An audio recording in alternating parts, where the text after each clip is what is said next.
tú vas. Y si yo pudiese darle un consejo a las personas que están en la universidad, sería que, mano, entiendan que el propósito por la cual tú estás allí es para disfrutar ese periodo mágico y bendito que te da la vida, de tú simplemente adentrarte en quién tú eres o en qué es la vida en sí.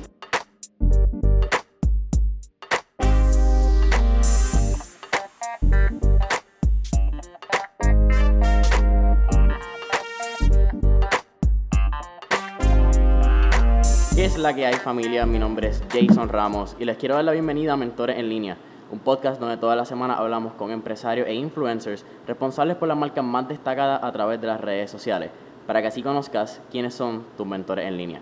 Si es la primera vez que nos escuchas, te doy bienvenido a nuestro podcast y si quieres saber más de lo que está pasando, danos follow en Instagram @mentoresenlineas o nos consigues en Facebook bajo Mentores en Línea. En el episodio de hoy quiero presentarle a Miguel Colón, CEO de Aroma Di Café. Miguel, gracias por estar aquí con nosotros. Gracias a ti por invitarme, Jason. Miguel, nos conocimos hace varios meses atrás y yo creo que fue una conexión en el momento donde identificamos que teníamos ciertas capacidades en común y hicimos clic. He tenido la dicha de poder hablar contigo y tener conversaciones posterior a cuando nos conocimos en marzo, pero cuéntanos un poquito más de quién es Miguel y cómo llegó Miguel a lo que es hoy. Ok, contestarte quién es Miguel es bien difícil. Yo todavía no lo he identificado completamente. O sea, todos los días aprendo algo nuevo de mí. Pero la razón por la cual yo estoy aquí contigo ahora mismo, que pues es pues eso de ser empresario, comerciante, no sé cuál de las dos. Yo empecé bien jovencito, estudiaba en la universidad. Nunca fui el estudiante más destacado y pues eso te genera algún tipo de inseguridad. Entonces yo trabajaba con mis viejos mientras estaba estudiando y un día a mi abuela le llegó le llegó una propuesta a unos equipos que estaban vendiendo un restaurante que había, un coffee bar que había cerrado en el área de Bayamón y pues yo trabajaba en el momento yo trabajaba con ella desde líder recreativo porque ella brega con pacientes de discapacidad intelectual y pues yo me dedicaba a hacer ejercicios con ellos, rompecabezas y cosas así, recreativas. Entonces ella me pregunta a mí, me muestra lo que le estaban vendiendo y ella me pregunta si yo me quería hacer un hombrecito, que si yo quería entrar, tú sabes, a la cancha de la vida, tú sabes, el mundo real, que ella me podía prestar el dinero y yo pues que se lo pagara para atrás poco a poco. Y después de todo eso, mira, honestamente, cuando yo vi los equipos, yo sí lo pensé bien y dije, anda, para el sirete, hacer que mi abuelita gastara todo ese dinero y pues correr el riesgo y si las cosas no me iban bien y yo, mira, caballo, yo nunca en mi vida me había tomado una taza de café, yo no tomaba café, yo no comía esa comida, nada de eso. O sea, yo era un estudiante de la universidad que hay que chequear todos los días la cuenta de banco, a ver cuántos centavos nos quedan para comer en la guaguita más barata y si salimos a janguear, bebemos la cerveza de a peso. Yo realmente no tenía un conocimiento abarcador en nada de lo que yo me dedico ahora mismo. Pero algo hermoso que ocurre en la vida de un estudiante fracasado, hablo de un estudiante fracasado porque es un estudiante que lleva recibiendo, tú sabes, mal feedback desde que inicia, es que tú no tienes nada que perder porque tú ya eres morón de fábrica, ya tú eres bruto, tú estás todo el tiempo fracasando, tú sacas jefe todos los años, tú no puedes hacer nada bien, realmente no tienes nada que perder. Y yo vi esta oportunidad como una buena razón como para yo demostrarme a mí mismo y a mucha gente, especialmente a los maestros, que yo no era ningún morón o que yo tenía la capacidad de aguantar lo suficiente hasta ver algo crecer. Y es bien interesante cómo la vida obra por caminos misteriosos porque justamente cuando conocí a la persona que estaba vendiendo los equipos, él tuvo un clic conmigo brutal y me regaló todos los libros. Yo que nunca había sido de leer, de hecho, me colgué yo no sé cuántas veces en español en la high school porque nunca me leía las novelas de verano. Él me dio un montón de libros que se relacionaban a lo que era el coffee business y también me dijo los lugares que tenía que viajar para, pues, tú sabes, aprender. Y mi abuela me apoyó en todo el proceso, me leí los libros, fue un proceso, pues, bien largo. Me tardé 9 meses en encontrar un local.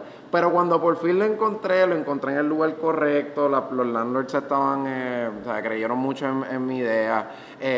Mientras estuve aprendiendo de todo lo que era el coffee business, me incliné más por la modalidad europea del consumo, del lifestyle, de tomar café. Y pues yo se lo vendí a los landlords, creyeron en mí, me ayudaron mucho en el proceso. Una vez comencé el negocio, al principio fue bien difícil, como todo.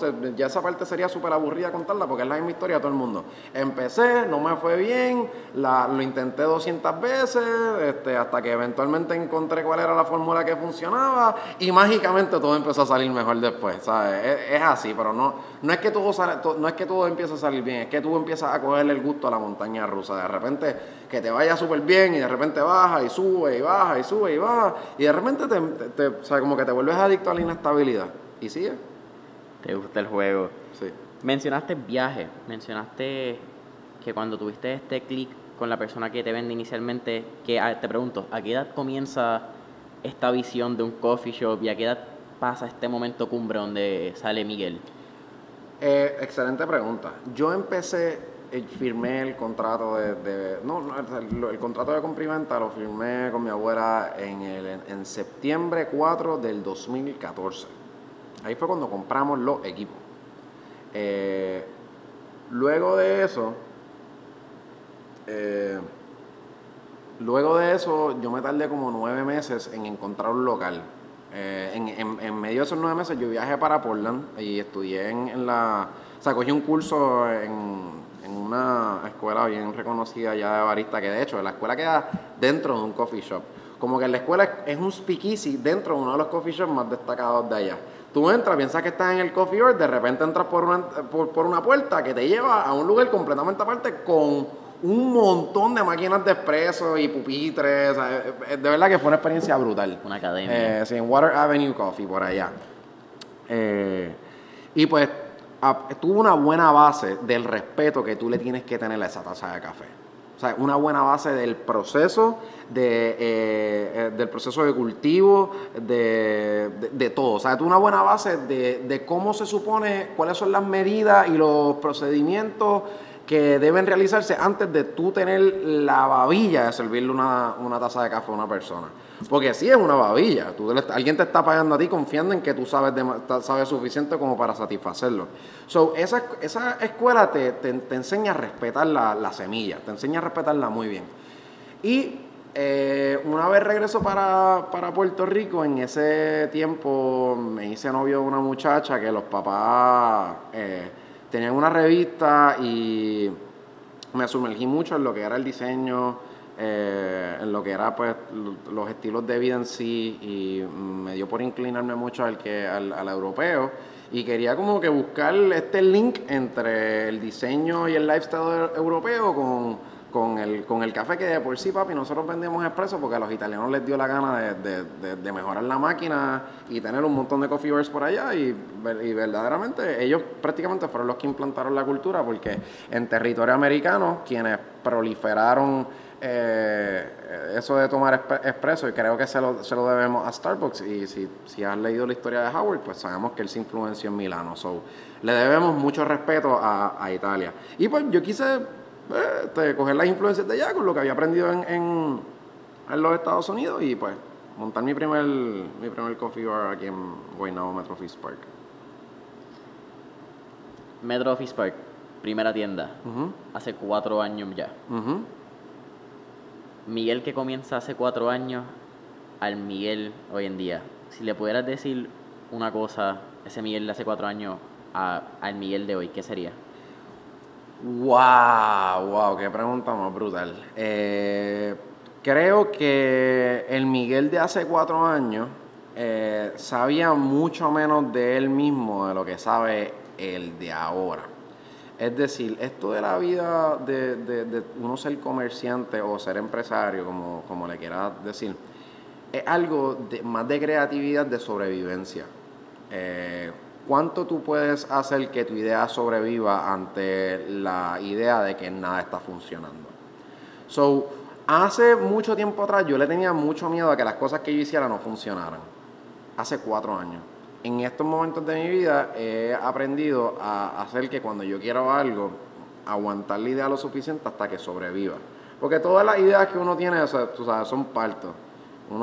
Algunos partos salen bien, los niños salen, tú sabes, salen saludables de que salen por el vientre, pero hay otros que salen enfermitos y hay unos que se mueren y todo, pero hay otros que salen enfermitos y uno los va tratando hasta que se convierten en niños saludables.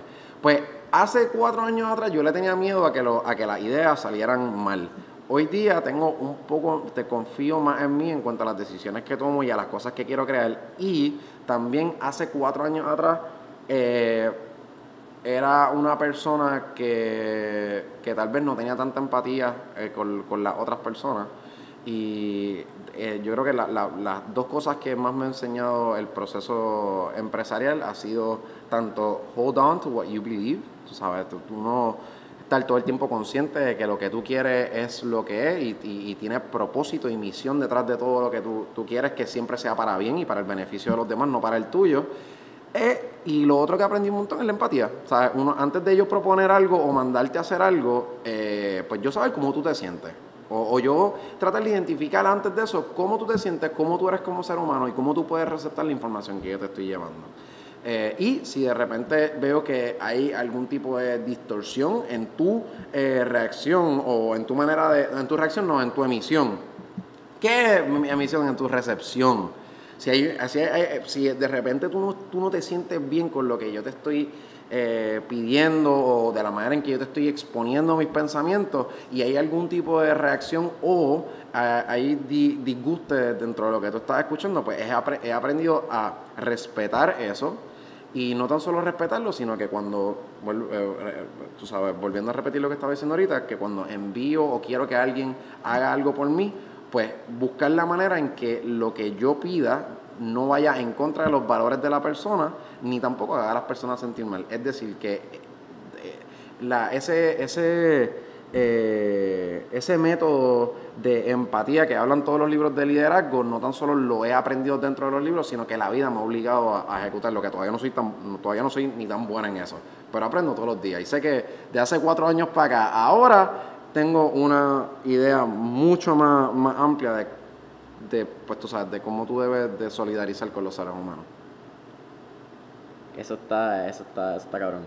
Cuando entiendes cómo el ser humano funciona y lo que acabas de decir de tener empatía, un elemento tan clave que ha sido olvidado en el día a día cuando nos levantamos virados en ese lado izquierdo de la cama. Solamente pensamos en cómo está nuestra mente, qué está pasando por nosotros, y un punto de vista bien egoísta, y lo damos por sentado, y más cuando somos un dueño de negocio, dueño de una empresa, que bregamos con la vida y con las emociones de tantas personas. Es que te tienes que cansar de fracasar. Yo me cansé de fracasar con la gente. ¿Entiendes? Yo me cansé. Yo fracasé con tanta gente. A lo mejor tantas personas buenas que trabajé con ellos y por mis actitudes y mis cosas lo empujé. Que en el momento yo pensaba que no estaban haciendo las cosas como yo quería o no era lo que yo quería y todo siempre Miguel. Yo me cansé de fracasar y por eso es que me he enfocado en estos últimos años a entender más por qué la gente toma sus decisiones o cómo la gente recibe lo que yo les pido, porque me cansé de fracasar. He tenido mucha gente buena a mi lado que he perdido, que no son fracasos, son enseñanzas, pero ya no quiero aprender más en esa área. Quiero simplemente, tú sabes, escuchar más de lo que digo y entender más de lo que quiero ser entendido. Porque primero, creo que hay un libro bien famoso que se llama los hábitos de las personas más eficientes o más destacadas, algo así. No recuerdo muy bien cómo era que se llamaba, porque ni me lo he leído. He escuchado personas que hablan del libro, pero que habla de tú primero entender antes de ser entendido. Y creo que eso es algo esencial en el mundo del liderazgo, porque desde que somos chiquitos, yo creo, o por lo menos fue mi experiencia, que uno entiende que esa rigidez y ese, tú sabes, siempre para adelante y ser bien fuerte y bien seguro en cuanto a tus planteamientos y evaluamos las imágenes de liderazgo de tiempos de antaño y vemos estos grandes, tú sabes, líderes de naciones que eran personas bien rígidas y bien straightforward en cuanto a lo que ellos querían en cuestión de, por ejemplo, si queremos evaluar lo que era un Woodrow Wilson, que pues la gente lo ve como algo bien brutal, o Winston Churchill, ¿sabes? Eran personas que aunque escuchaban, iban para adelante, no importa que eran personas rígidas en cuanto a su ideología.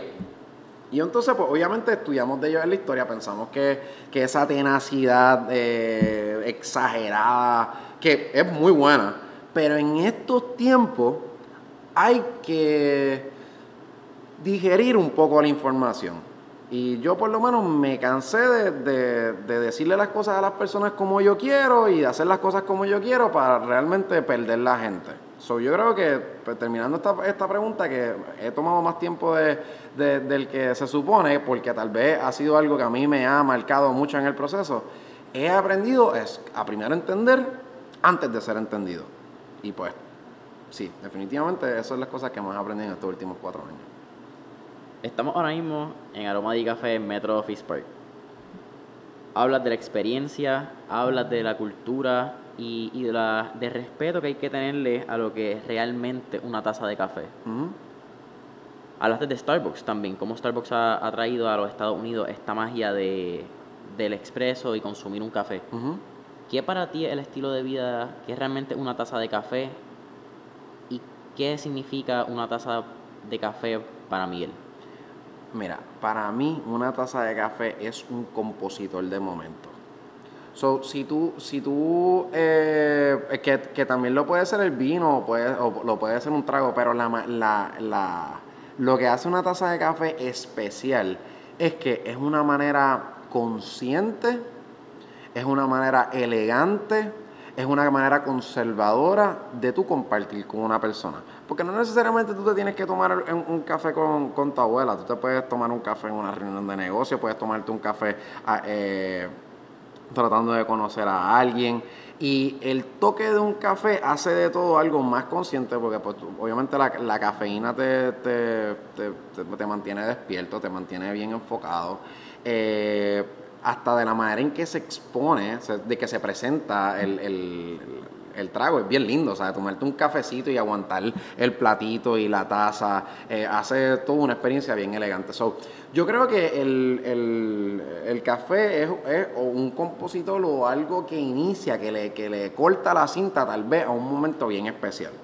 Y todos los elementos que le rodean, por lo menos en Aroma de Café, nosotros nos enfocamos a que todos los elementos que te rodean hagan que esa taza de café te estimule. Desde los colores, la música, el personal, el uniforme del personal, el olor de la tienda, todas esas cosas creo que son los que hacen de la taza de café algo especial, y para mí eso es una taza de café, que todo lo que hay adentro de la experiencia de tú mientras lo consumes sea algo que te estimule. Para los que no saben, pues hay varias formas también de consumir café, y esto es una pregunta más por entender un poco más de Miguel. Tienes tus lattes, tienes tus cafés filtrados, sea en un Chemex, en un French Press. Uh-huh.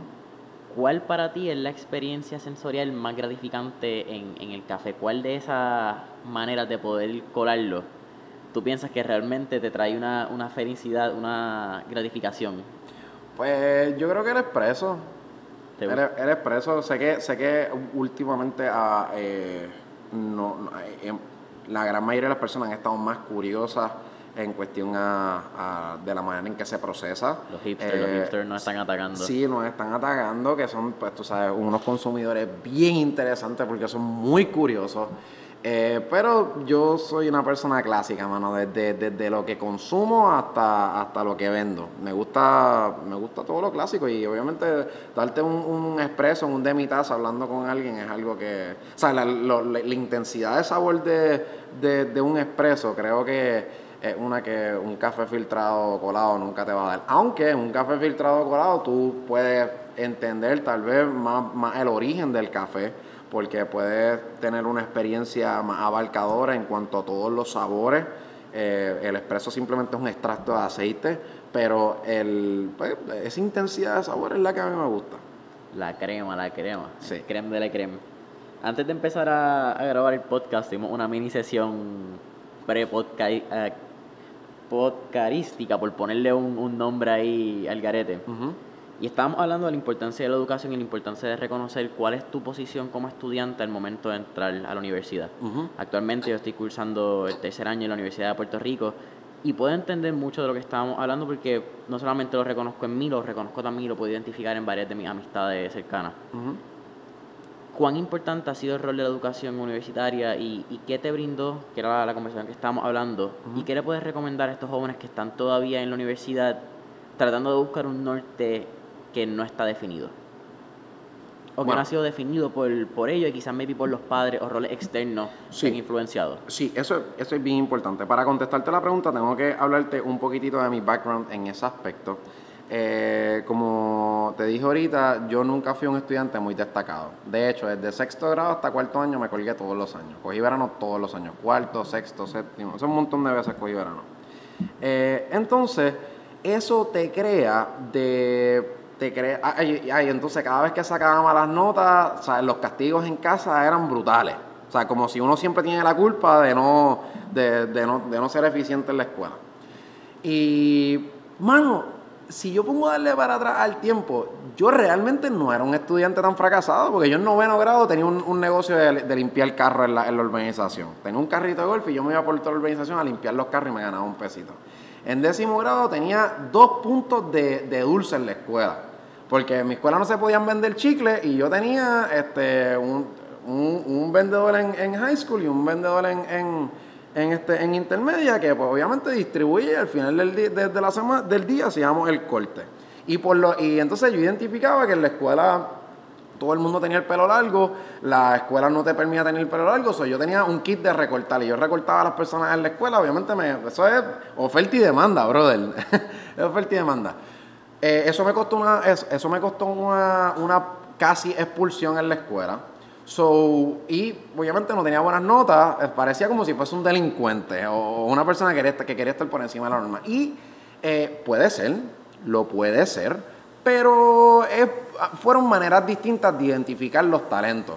Eso te crea un complejo ejecutivo brutal, porque tú piensas que todo lo que tú haces está mal, que la única norma de andar por el paso correcto en la vida es estudiar. Y cuando entras a universidad, o por lo menos cuando yo entré a universidad, yo no entendía por qué yo estaba allí. Como que yo decía, hermano, si tú para ser exitoso tienes que ser destacado en los estudios, yo voy a ser un fracaso toda mi vida, porque es que yo no soy bueno en esto. Y yo creo que yo no era un fracasado en los estudios, porque, by the way, interesante problema, desde que estoy en el comercio, yo leo mucho. O sea, me he leído yo no sé cuántos libros desde que empecé a trabajar. Pero obviamente ha sido por necesidad, porque en el comercio tú necesitas sabiduría, o si no, no vas a saber bregar nunca con la gente, ni tampoco vas a poder desarrollar ideas. Pero no vamos a entrar en eso. Cuando entré a la universidad, yo no sabía por qué yo estaba ahí. Y uno se frustra porque tú dices, hermano, si no sé quién rayos yo me voy a convertir, yo no sé ni siquiera cómo funciona el mundo. Y a través del tiempo me di cuenta que no era que yo era un mal estudiante. Es que mis padres, que los amo con todo mi corazón, y pienso que gran parte del mucho o pequeño éxito que yo he tenido en mi vida ha sido completamente por ellos, porque me enseñaron los valores que me han dado fuerza para seguir hacia adelante, porque esto de ser empresario es lo más doloroso del mundo. Ellos cometieron un error en mi crianza y era que trabajaban más de lo que eran papás. O sea, mis viejos me tuvieron bien jovencito y yo fui criado entre las nanas y mis abuelos. O sea, para mis papás simplemente me decían, tienes que trabajar, porque si no, o sea, tienes que trabajar porque si no te meto a policía. Así era el slogan. Así era el slogan de mi papá. Si no trabajas, te meto a policía o para el ejército. Y pues no había una razón real por la cual yo debía estudiar, no había una motivación. ¿Qué pasa? Eso no te hace entender. Cuando tú haces algo, tú tienes que entender por qué tú lo estás haciendo. Eso es mega importante. Tú tienes que saber por qué tú haces las cosas. Si tú haces las cosas simplemente por hacerlas, pues la mente eventualmente te va a decir, ¿y si no lo hago? ¿Entiendes? Y pues tal vez por eso era que fracasaba en la escuela. Obviamente, dado a esto, nunca pude ser un estudiante bueno, exitoso, y cuando entré a la universidad lo que tenía era mucha incertidumbre.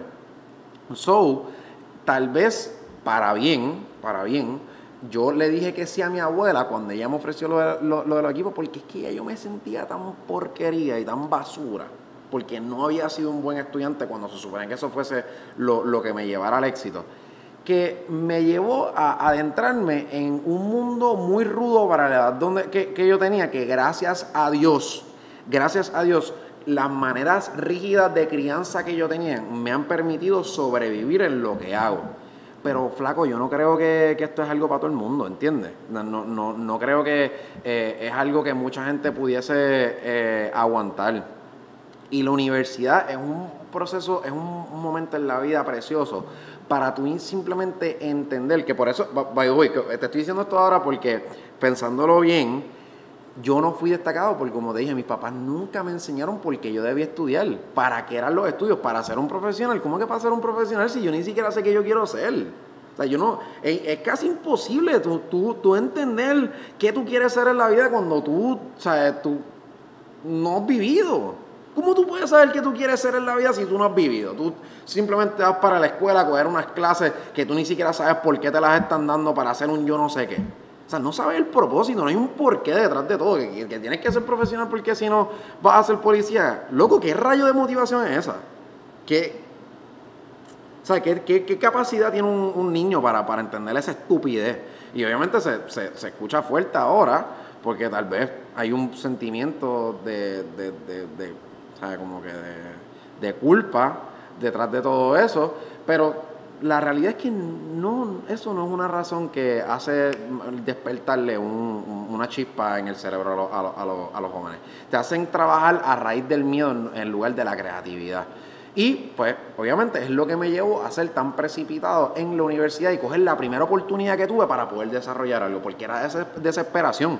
No era influencia, no era inspiración, era desesperación. Y gracias a Dios, en el tiempo que yo tomé esa decisión, ocurrieron cosas muy bonitas en mi vida que me llevaron a tener el mindset correcto para poder seguir hacia adelante.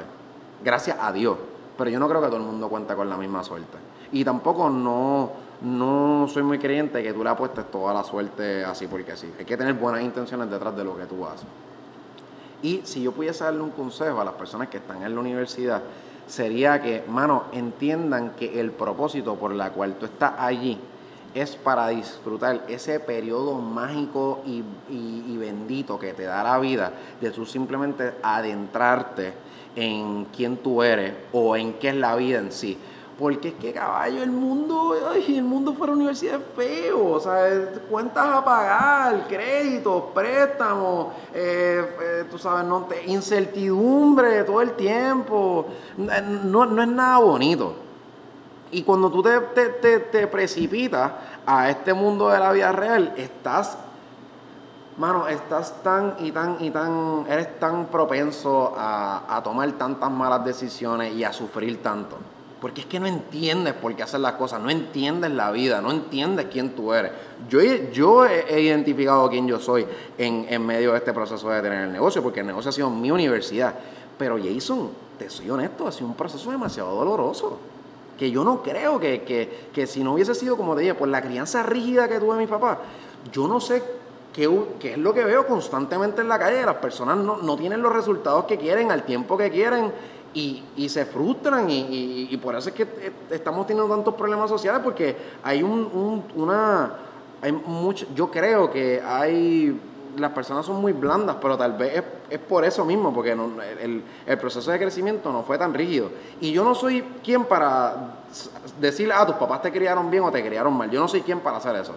Pero sí me siento responsable, para quien me quiera escuchar, de decirle que para no apostarle a eso en la vida, simplemente antes de tú ser profesional o tú querer irte independiente o querer adentrarte pues tú sabes, en el juego real, en la cancha, La vida. En la vida, mano, dedícate a ser un buen jugador antes de meterte en el juego. Y la universidad te prepara para tú ser un buen jugador porque entiendes la vida, entiendes tu historia, entiendes la química, entiendes la física, entiendes la biología. O sea, te enseñan la base del por qué, cómo funcionan los seres humanos, cómo funciona el universo, te enseñan la economía. O sea, la universidad no es que tú estudias y dices, ay, yo voy a hacer quiero estudiar administración de empresas porque quiero ser empresario. No, caballo, no es que necesariamente tú te gradúes y el día después vas a ser empresario. Eso no es la razón por la cual tú estás en la universidad. Tú estás en la universidad para entender el concepto de estar vivo y cómo es que funciona la vida en sí. Y después de que tú entiendes cómo funciona la vida, pues tú puedes tener la potestad de crear porque ya tú entiendes. Wow. Eso es perfecto. Hablando de la vida, de la universidad, hablas de negocio y comentaste varias palabras que me impactaron. Propósito, paciencia, dedicación y fe. Uh-huh. ¿Qué juega cada uno y cuál es su rol en lo que has creado y en tu día a día ahora mismo? Pues, ¿cuáles fueron esas últimas tres? Perdóname. Propósito, Uh-huh. paciencia, dedicación y fe. Propósito, paciencia, dedicación y fe. Wow. Ese, no te puedo decir un rol que juegan ahora mismo en mi vida porque son mi vida completa. Dado a que, pues como te dije, no fui el mejor estudiante de todo, pues mis inicios fueron esos. Fueron paciencia, dedicación y fe. Esos fueron mis inicios. ¿Por qué paciencia, dedicación y fe? Porque, bueno, tristemente, en el país donde estamos viviendo, los procesos no son los más rápidos. Y nada es tan eficiente. La gente en sí, tú sabes, hay muchas más noticias de quejas que de progreso. Vivimos en un país lento. Esto es lento. Sí, y ahí tú tienes que acostumbrarte a eso. Sobre la parte de paciencia, el mismo país me ha obligado a tenerla. Porque cada vez que quiero algo, sé que tengo que esperar para tenerlo. Todo, no, hasta un documento. Tienes que esperar, punto. Dedicación es una que jugó desde el primer día porque yo ni siquiera sabía lo que estaba haciendo, Jason. Yo nunca me había tomado una taza de café antes. Yo creo, si me había tomado 5 o 6 tazas de café antes de yo empezar mi coffee bar, eran demasiadas. So, de tú ir from 0 to 100, ¿sabes? Bien rápido, tú tienes que tener mucha dedicación para persistir, porque es que el exceso de información te lleva a quitarte. Cuando tú recibes de repente demasiados problemas a la misma vez y un montón de cosas y tú no estás acostumbrado a ello, pues es inevitable que la mente te diga a ti, quítate, porque esto está muy duro, esto está bien difícil. Y pues la dedicación es lo que tal vez me ha hecho tener ese cuero duro de que aunque sea una avalancha de información o de problemas la que reciba en un corto periodo de tiempo, pues ese cuerito de dedicación es el que me lleva a ser persistente, porque fue mi base. No era como te dije, lo que yo te estoy diciendo que se obtiene en la universidad, yo no lo tuve. Esa parte de yo saber quién yo era, por qué yo estaba en el mundo, cómo funcionaba la vida, la filosofía detrás de la universidad yo no la tenía. Lo único que tenía en mi cabeza era tal vez si no lo haces, te meto a policía, ¿entiendes? Es como que o lo haces o fracasas y te mueres. Esa es la que hay. Esa es la que hay. Otra. Exactamente. Que vuelvo y te digo, no lo recomiendo porque no es que yo me crea mejor que todo el mundo, pero yo no quiero que la gente, no apuesto a que todas las personas en el universo puedan aguantar ese tipo de dolor. Igual de que no todas las personas en el mundo pueden ser tantas cosas que yo no soy. O sea, que yo no recomiendo eso porque no creo que a nivel de salud mental es saludable. No lo es. Pero el punto es que, ¿por dónde iba? La dedicación. Pues la dedicación es la que me ha permitido persistir. Ahora, en lo que es fe y paciencia, o fe en sí, porque hablé de paciencia ahorita, la fe es la parte que es lo que más funciona y el elemento más frecuente en mi vida. Wow. Es lo más importante. ¿Por qué juega un rol tan importante? Abiertamente, yo soy bastante espiritual y me inclino bastante a lo que es la religión del cristianismo. No para venderme como una persona tan correcta, sino como para decirte de dónde es la base en lo que yo creo. Y tú puedes crear el business plan más violento del universo. El business plan más brutal que tú sabes, lo pudiste buscar, haberlo hecho en Harvard o en Yale o lo que sea. Pudiste haber buscado el mejor business plan del mundo. Pero cuando tú montas ese business plan que te duró 1 año, 2 años en hacer, y justamente después de que tú lo empiezas a ejecutar, te das cuenta que lo hiciste basado en un mercado que no es el tuyo, o que simplemente tu idea no está teniendo las expectativas realizadas. Lo único que te lleva a salir hacia adelante, Jason, es la fe. Es lo único. Y la gran mayoría de las experiencias de grandes empresarios o de gente que han logrado cosas gigantes en la vida, ¿quieres saber qué ha sido? Tener fe por encima de sus malos resultados. O sea, justamente cuando algo bien malo les pasa, ellos dicen, mano, es que aunque todo el mundo diga que 2 más 2 es 4, a mí me da 22. Ven más grande de los resultados reales. Ven todo desde otro punto de vista y distorsionan la realidad. Eso parece bien clichoso porque lo dicen todos los influyentes tontos de las redes sociales, que no se los recomiendo a nadie porque te pueden llevar a quitarte antes de empezar, aunque lo que venden es motivación. Esa parte de tú decir, mano, yo creo tanto en esta idea y yo creo tanto en que va a suceder, que aunque te pasen cosas malas, tú vas a seguir hacia adelante. Y es lo mismo que creer en un ser que tú no ves. ¿Sabes qué es la fe? ¿Tú sabes lo que es la fe? ¿Alguna vez has escuchado lo que significa fe? Te puedo decir que sí, pero no me acuerdo. El concepto de la fe es la certeza de lo que no ves y la convicción de lo que esperas. ¿Sabes? Eso está brutal. Es impresionante porque tú tienes certeza de lo que no ves. Y tienes convicción, estás seguro de lo que espera, de lo que viene. Cuando tú tienes esos principios de vida, tú eres loco. Tú dices, esto es lo que yo quiero. Y justamente cuando mi negocio está en pérdida, ahí es cuando más yo voy a invertir. No es cuando yo voy a recoger la soga. Yo no voy a recoger la soga cuando me van mal. Si nos vamos a chavar, nos chavamos de verdad. Porque vamos a ir fiel a nuestras ideas.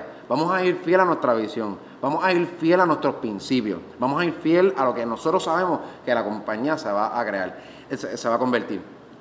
Y eso no es libros, caballo. Eso es fe. Eso es tú tener una convicción bien grande en algo más allá que tu ser. Algunas personas le llaman universo, otras personas pues creen en otras religiones. Yo decido creer en Jesucristo. Y es lo que a mí me ha llevado. Sea la religión que sea, te va a dar el mismo resultado. Simplemente tú tienes que escoger en qué creer. Y pues por eso es que la parte de la fe juega tan brutal en mi vida, porque es lo que me ayuda y lo que me lleva a seguir hacia adelante cuando tal vez no estoy recibiendo los resultados que quiero. Pero es que yo sé que los resultados que yo quiero los recibiré en algún momento. Y sigo como masoquista, dándome latigos en la espalda hasta llegar. Boom, esa es la que hay. Estamos ya en los últimos minutos del podcast, nos quedan más o menos unos 8 o 10. Pero antes de eso quiero tocar 2 puntos que hablamos al principio del mismo. Son viajes y libros. Son 2 cosas que hemos tocado: viajes por la experiencia y el libro por el aprendizaje que te ha brindado. ¿Cuáles son esos 2 viajes, esos 2 sitios que tú has dicho, wow, me cambiaste en la vida, genuinamente fueron o son parte de la crianza de lo que es Miguel? ¿Y qué 2 libros tú le recomendarías a cualquier persona que está empezando en esta aventura que llamamos empresarismo? ¿Por dónde quieres empezar? ¿Por los libros o por los viajes? Viajes. Yo creo que viajes te dan unas experiencias sensoriales y unas experiencias de engrandecer tus humanidades, por llamarlo así, ya que estamos hablando de universidad. Pues yo creo que, han habido 2 viajes, especialmente 2 viajes que a mí me han cambiado la vida por completo, que me han hecho ser otra persona. El primero fue yo creo que la tercera vez que yo fui para Nueva York. Quizás las primeras 2, la 4ª vez que fui para Nueva York. Quizás las primeras 3 veces había ido con un mindset un poco más de turista, para lo que va gente, la gran mayoría de las personas, con todo respeto, incultas, que van a Nueva York a comprar cosas solamente. A consumir. A consumir. Pero esta cuarta vez que yo fui ya llevaba algunos meses en Metrofis Park, en el negocio nuevo. Yo creo que ya había cumplido el año. Y fui con los ojos más abiertos, viendo cómo era que podían, obviamente la demográfica no, la cantidad de gente que vive en un lugar hace que pues el comercio sea más avanzado. Pero como quiera, son tantos y tantos y tantos y tantos y tantos y tantos y tantos y tantos comercios a la misma vez que sobrevivir o tú ser sobresaliente cuando hay tantos a la vez es un reto muy grande. Y el fast pace de la gente, cómo trabajaban las personas en Nueva York, que no importa dónde tú vayas, todo el mundo va a las millas, de la manera en que se rotulaban los restaurantes o los lugares que eran parecidos a los míos, para llamarte la atención, o sea, como que me hizo abrir los ojos demasiado. La decoración. Cuando tú entrabas al restaurante, la logística, o restaurante no el coffee bar, realmente lo que yo tengo son coffee bars, la logística que había dentro del lugar para la agilidad o la facilidad del consumo del cliente, a mí me cambió por completo. Yo decía, wow, o sea, como que this is how money smells like. Nueva York y el pace of life. Está brutal. Y entonces, pues, es un poco controversial porque cuando llegas a Puerto Rico tienes que bajarle porque si no te vas a frustrar. A eso mismo quiero tocar. El estilo de vida de Nueva York es un estilo de vida muy rápido, como acabas de mencionar. It's a really fast pace of life. Que tiene un factor bien interesante y es que 6 a.m. is not wake up time. 6 a.m. is work time. Work time, yeah. People are up. People are in the train. Estamos viendo que a las 6 de la mañana el subway en Nueva York está repleto. Llega a Puerto Rico y es hora y tiempo de Puerto Rico. Somos laid back. 6 de la mañana nos estamos levantando, a las 7 nos estamos bañando. ¿Te gusta más Nueva York? ¿Te gusta más Puerto Rico? ¿Cuál es la diferencia competitiva? ¿Crees que puedes vivir en Puerto Rico al estilo de vida de Nueva York? No. Hay me da curiosidad. No hay forma. Te van a matar algún día. Tú vivir con tú sabes, con la agresividad de New York en Puerto Rico, te mata un empleado, te mata, yo creo. Porque la gente no, o sea, tú puedes votar a alguien, el tipo te va a buscar algún día simplemente por la presión que tú le metas, te va a buscar y te va a matar. O te van a mandar para el departamento del trabajo, o sea, es una de las dos. Ese tipo de método no funciona aquí. Aquí no funciona, no somos ese tipo de personas, no vivimos a ese tipo de velocidad, pero tenemos otras ventajas que quizás en Nueva York no hay. Por ejemplo, yo creo que en Puerto Rico quizás tú no puedes avanzar tan rápido como allá porque no hay tanta gente viviendo ni hay tanta gente con dinero a la misma vez, pero tienes suficiente tiempo que si lo quieres invertir, Puerto Rico hay tanta naturaleza, hay tanto espacio o tiempo de ocio que tú puedes sumergirte en eso para tú crear y pensar. Tú obtener tal vez las influencias de otras partes del mundo y tener tal vez el temple de obviamente vivir lento en Puerto Rico para tener introspección y irte en un viaje de crear y creas aquí y lo multiplicas en cualquier otro lugar. Por lo menos eso es de la manera en que yo lo veo. O que empieces en Puerto Rico como una escuelita y cuando quieras adentrarte en el mundo real de los hustlers y la gente viviendo a las millas, pues te vayas a otro lugar.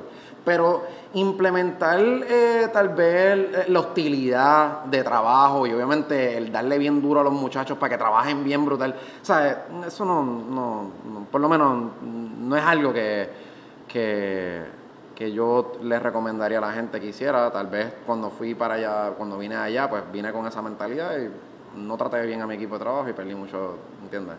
Yo más al principio lo que era la paciencia y la empatía. Ajá. 2 libros. By the way, se me olvidó el viaje. Cierto. Entonces, el segundo viaje que más ha impactado mi vida fue el último que di para Europa. Fue el riesgo más grande que yo creo que hasta el momento me había tomado porque me fui a Europa porque había conocido una persona de un día para otro aquí en Puerto Rico que no vivía aquí, se iba para allá y yo me fui para allá con un extraño a viajar por todo eso. Recientemente había saldado ya el negocio de Metro Office Park y pues obviamente ya estaba entrando, o sea, ya lo que había eran gains todo el tiempo y yo ahorré, me fui para allá. Y el hecho de tú adentrarte a tú viajar solo para tú estar con un extraño, a visitar lugares que tú no tienes control alguno, si se te pierde el teléfono, si te pierde la cartera, que de hecho se me perdió el pasaporte en el viaje. Perdí trenes, perdí aviones, me tuve que dormí 3 días en un aeropuerto. Me fui estuve como un mes fuera. O sea, que tuve experiencias bien malas, o por lo menos de tú tener paciencia y tú respirar hondo, que son cosas mega importantes en la vida empresarial. Mucha gente piensa que aquí es como que todo, mientras más rápido tú lo hagas o mientras más eficiente tú seas, y es mentira. Muchas veces cuán hondo tú sabes respirar y cuán fuerte tú sabes tragar, ¿sabes? Antes de actuar. Y allá de repente cuando tú estás en un país donde tú no conoces a nadie, se te pierde tu pasaporte, pierdes trenes, pierdes aviones, te quedas solo, no sabes qué hacer, no hablas el mismo idioma, tú sabes, eso te hace, tú sabes, tener te obliga a tu ser paciente, te obliga, o sea, no tienes opción, tienes que, o sea, aprender a respirar hondo. Y también de la manera en que me influenció mucho ese viaje es que yo quería que yo pensaba que yo estaba arrebatado cuando yo estaba en Europa. Como que la belleza a tu alrededor es tanta, de la manera en que se disponen los productos en los restaurantes o en las cafeterías, el estilo de vida de allá. Papi, si tú piensas que aquí somos lentos, allá son más lentos todavía. O sea, ya la gente vive en un viaje, pero violento. Por lo menos en Módena, que yo estuve en Italia, en Módena, por tal de comer. Una lentitud brutal, o sea, brutal. Ellos todavía conservan la tradición esa de siesta y si tú no comiste antes de las 3 de la tarde, tú te lambiste, ¿sabes? No puedes comer en ningún lugar.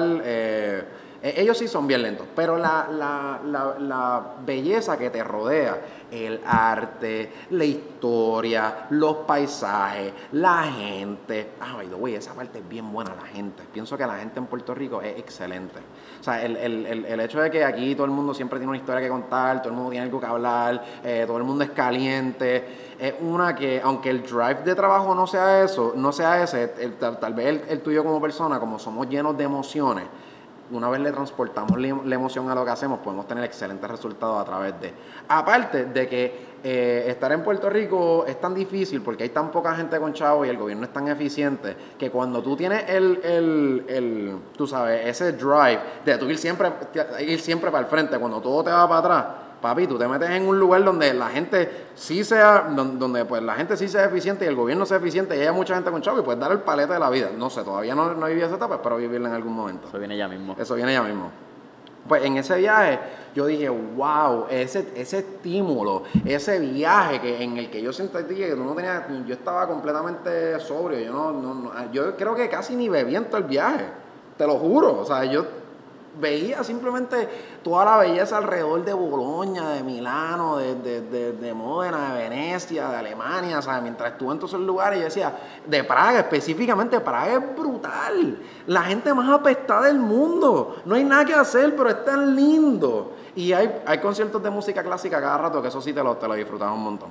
Pues yo decía, mano, cuando yo llegue a Puerto Rico, yo quiero que cuando las personas entren a mis tiendas de café, me da un café todos los días, porque el café, había muchos coffee bars bien chulos por allá, especialmente en Praga. Hubo un día que yo fui como 9 coffee bars distintos el mismo día, solamente para entender cómo era la cultura europea en eso, por lo menos de Praga. Y en Italia fui a un montón.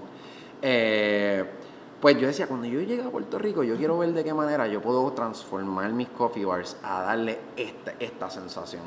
Y transmitir un pedacito de Europa. sí, Y a la transmitir isla un le pedacito de encantó. Europa. Y a mí, cosas que surgieron a través de ese viaje, creamos nuestro playlist en Spotify de la tienda, solamente de música clásica. Quería darle ese tipo o sea, cuando yo estaba, ir a conciertos de música clásica frecuentemente allá en Europa, a mí me hizo crecer por dentro. Quería darle esa experiencia a la gente.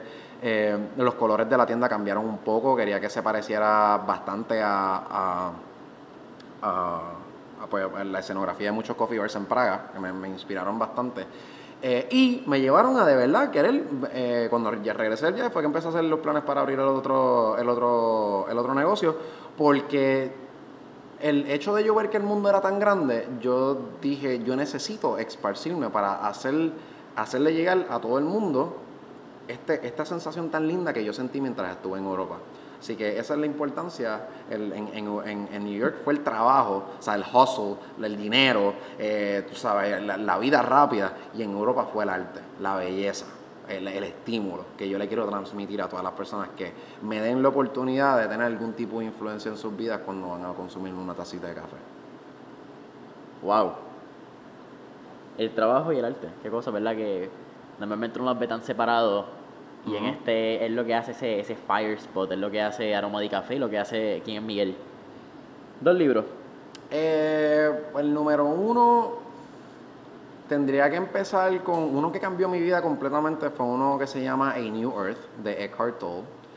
Un libro que habla del ego y de la manera en que tus padres, sin darse cuenta y con las mejores intenciones del mundo, te pudieron haber hecho daño en tu crecimiento, y tú tienes que aprender que estas cosas que tal vez ellos te enseñaron que te hacen sentir mal, no necesariamente es culpa tuya o culpa de ellos, sino que ellos vienen de otra generación y tú tienes que aprender a let go de muchas cosas que funcionaban en otros tiempos y tal vez no funcionan en esto.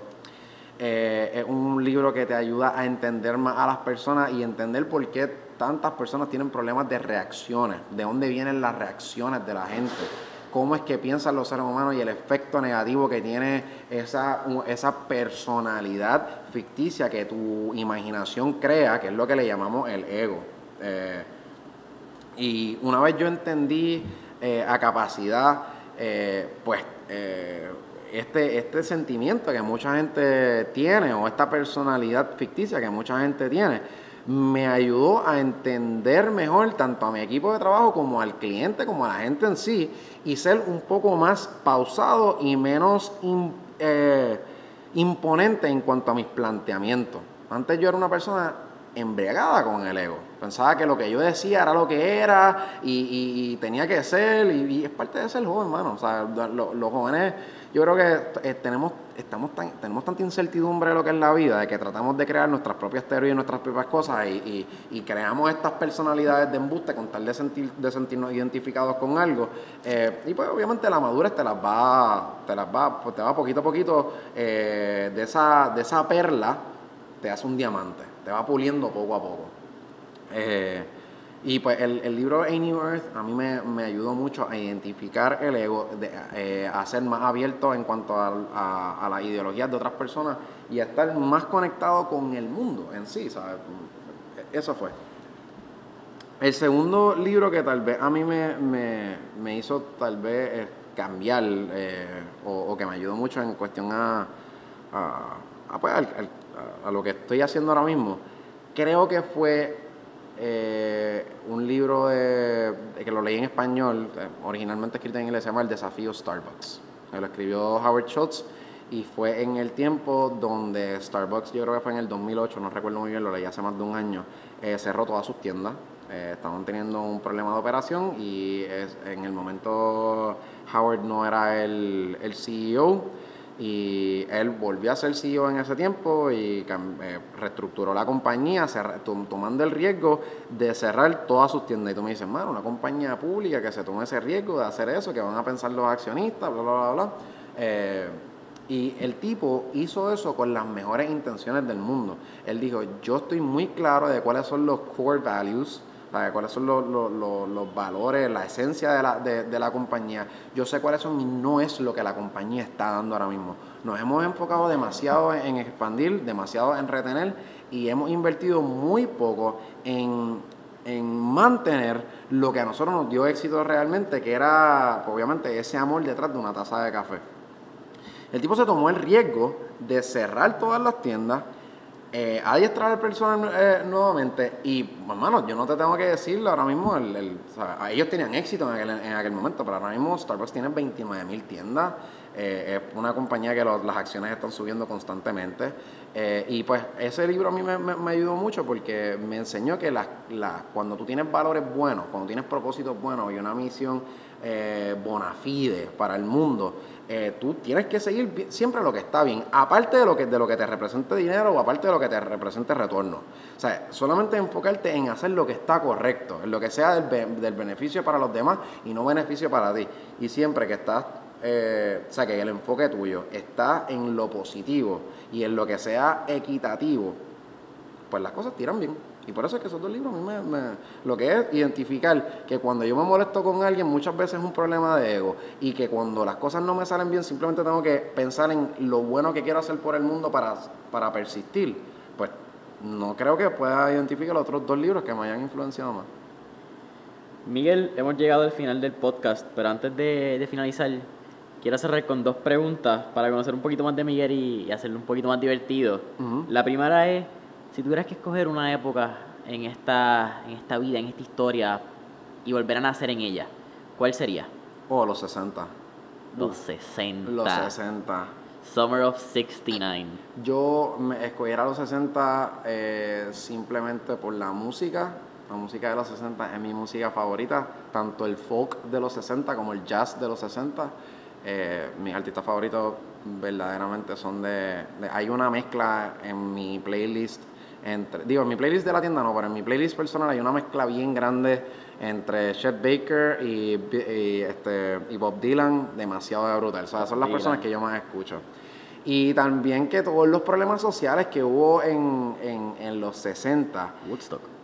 Woodstock, Vietnam, que es algo que obviamente yo hubiese querido estar más en el área de los hippies que de la guerra. Pero obviamente todos los problemas sociales que hubo en ese tiempo yo creo que fue algo que hizo que mucha gente creciera por dentro y entendieran más la vida y abrió el mundo a, oye, mano, ese tiempo también fue el de Martin Luther King, era un tiempo humano, o sea, de entender a los humanos. Fue como un momento donde se rompió, se destruyó esta rigidez de que solamente there's one way y we have to listen to everybody. Y, ¿sabes? Fue mucho. We did it. Fue mucho. Pues definitivamente los 60 es un tiempo que me gusta pensar en que pude haber vivido dentro de él. Y para finalizar, ¿quién fue el artista o banda que escuchaste esta mañana cuando te levantaste y dijiste, eso es, hoy voy a grabar con Mentores en Línea? Yo estaba escuchando Coldplay antes de llegar aquí, irónicamente, pero que fue lo que me apareció. Ahora, si yo llego a haber estado en ese mindset, o sea, yo hubiese dicho, bueno, voy a escuchar algo para eso específicamente. Bob Dylan. Bob Dylan 100%, irme en ese viaje de los derechos humanos, de irme en el viaje de, pues obviamente, de tú componer cosas que te influencie tu corazón, y irse en ese viaje para tú, pues, hablar con las personas de adentro hacia afuera. Yo creo que fuese lo que... La próxima vez que me entreviste voy a venir para acá escuchando a Bob Dylan. Bueno, Miguel, para mí ha sido un placer, ha sido un honor tenerte y que seas nuestro primer invitado de Mentores en Línea.